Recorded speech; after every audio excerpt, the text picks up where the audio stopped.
In this video I want to show you how you can improve on your bench press. Nice safe technique so you can improve on your strength. I'm going to show you can work on your bench press and implement a couple of steps here which will help you avoid injury and help you push on, move some extra weight. So a couple of things I use here. I have my wrist wraps. I wear them to protect my wrists. Just over time I've had many injuries, probably from when I started off using poorer technique. As I go into the heavier lifts, I often use them to protect my elbows as well. Cerebris. Elbow sleeves, very good. Not necessary for the lighter stuff for the warm-ups, but I want to be able to do this for a long time, so I always make sure I have them to protect the joints.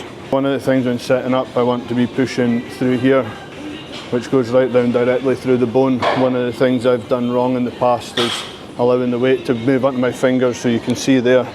If you're doing that all the time, you're going to get a lot of strain down your forearms. The wrist wraps stop that, however it's better if you can have a stronger forearm and push directly through the bone so you're not going into that position. When I grip the bar, I want to line that up first. Once I line that up, I'm going to be grabbing the bar and trying to bend it towards my feet. As you'll see there, my elbows tuck in and also my arms go to 45 degree.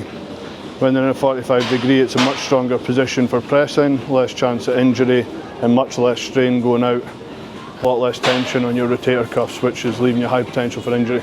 You're holding that position, you've got it bent round and you're working much better through the joints. While I'm doing that, I've also pinched my shoulder blades together and I've tried to push my lats out. Before I do any pressing movements, I like to do some rear delt flies and some face pulls, get my rear delts warmed up, indirectly warming up the rotator cuff to make sure it's nice and warm before I press.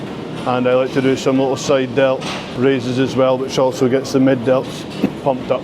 When we're pressing, quite often, if you look at most people's exercises that haven't been designed properly, they work a lot of front delts, they work a lot of chest, and not a lot of the side delt and a lot of the rear delt. This creates a lot of big imbalances, and you'll quite often see people's postures where they're rolled forward like this.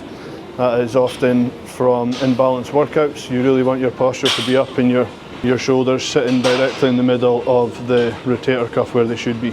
If you look at an example, if you look at how many times you're doing front delts in your workout and look how much you're doing rear delts and upper back, it's quite common that there's so much difference there. If you're doing that day in, day out, building a bigger and bigger imbalance, it's no surprise that you're going to start getting pains in your shoulder here. Things are rotated forward and are trapping things. Definitely something to consider.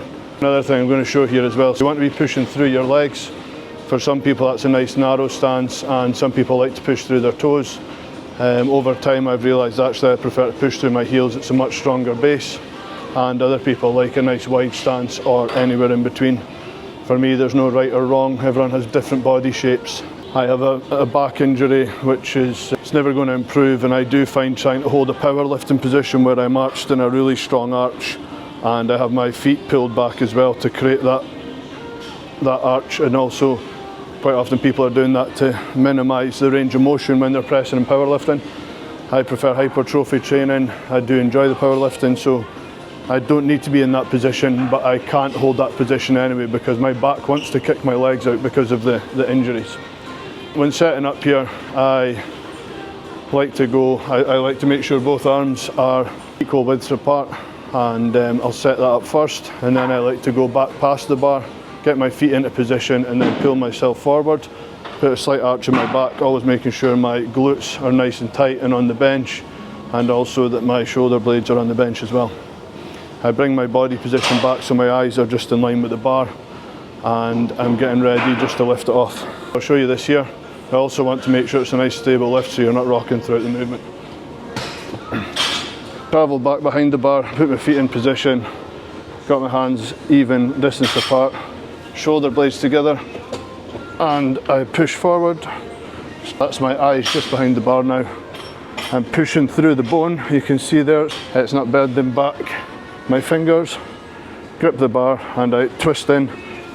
You want to hold that position. If the bar height's too high, you will lose that positioning and you'll have to reset again, which isn't good. I'm also pulling my lats into my back pocket, so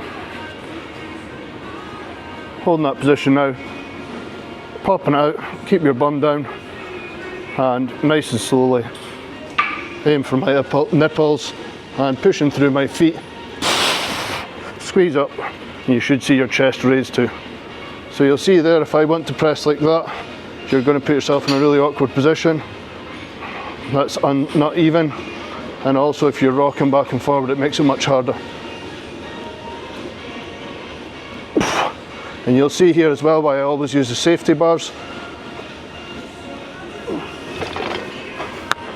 So I don't have a spotter. If anything goes wrong, I set it down on the safety bars and then I can move out into a nice safe position. Hope that's been helpful for you. If you want to see more top tips like this, then check out my other videos.